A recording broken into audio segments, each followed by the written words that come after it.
नमस्कार दोस्तों, मैं आशा करती हूँ कि आप सब ठीक होंगे। आज की कहानी है मोर मोरनी की ज्ञानवर्धक कहानी।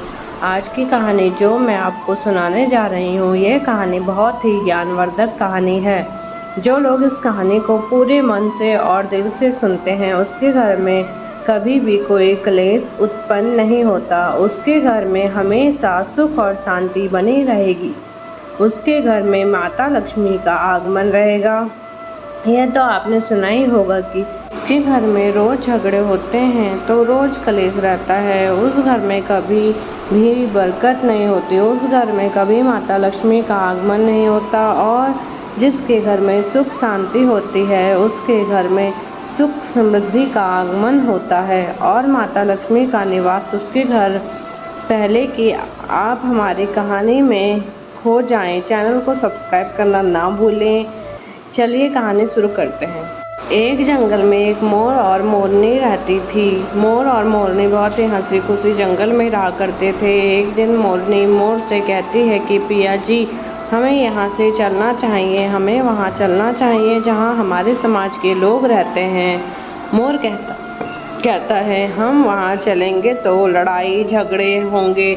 हम दोनों इस जंगल में कितने सुकून से रहते हैं, हमें वहाँ जाने की क्या ज़रूरत है। लेकिन मोरनी जिद करने लगती है तो मोर भी मान जाता है। और वे दोनों उड़कर एक नगर में आ जाते हैं। कुशीनगर का राजा पशु पक्षियों की भाषा को आसानी से समझता था। उस राजा ने करा शास्त्र की पढ़ाई की। ठिकरा शास्त्र का मतलब यही होता है कि पशु पक्षियों की भाषा को समझ पाना।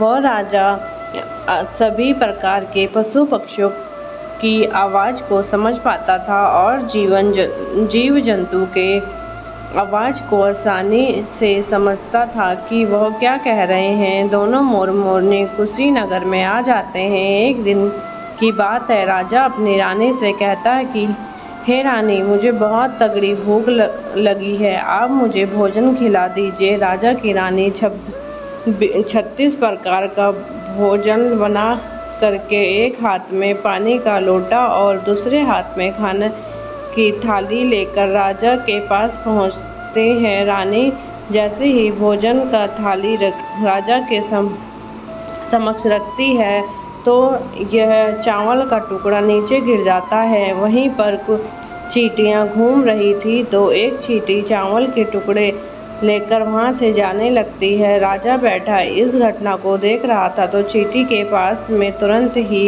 एक बड़ा चींटा आता है और चींटा से कहता है, यह चावल का टुकड़ा मुझे दे दीजिए और पूजा की थाली से दूसरा चावल का टुकड़ा ले आओ। उसकी बातों को राजा पूरी तरह से सुन रहा था, क्योंकि राजा जानवर पशु पक्षियों की भाषा को समझ पाता था। तो राजा वहीं बैठा सुन रहा था कि चींटा चींटी से यह बात कह रहा है।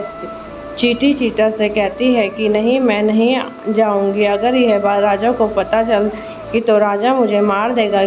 फिर चींटा चींटी से कहता है कि तुम जाओ, राजा को नहीं पता चलेगा। चींटी फिर जाने की कोशिश करती है, लेकिन आधे रास्ते पर चली आती है और चींटा से कहती है, नहीं, मैं नहीं जाऊंगी। हो सकता है राजा को पता चल जाए और मुझे मार दे। राजा उन दोनों को देख रहा था तो चींटा को इस बात का भान हो जाता है कि राजा हमारे बात को समझ रहा है। फिर से कहता है कि देखो, लगता है राजा हमारे बात को समझ रहा है। राजा ने हमारी बातों को सुन लिया है, इसलिए वह भी देख रहा है कि चींटा से कहती है, अगर राजा ने हमारी बातों को सुन तो लिया, अगर यह बात राजा किसी और को बताएगा तो उसी समय पत्थर का बन जाएगा। राजा चींटा और चींटी की बात को बखूबी सुन लेता है और समझ लेता है। राजा इस बात को सुनकर हंसने लगता है। जैसे ही राजा को हंसी आती है, उधर राजा की रानी रसोई से बाहर आती है। वह जैसे ही रसोई से बाहर निकलती है, उसे राजा हंसता हुआ दिखाई देता है।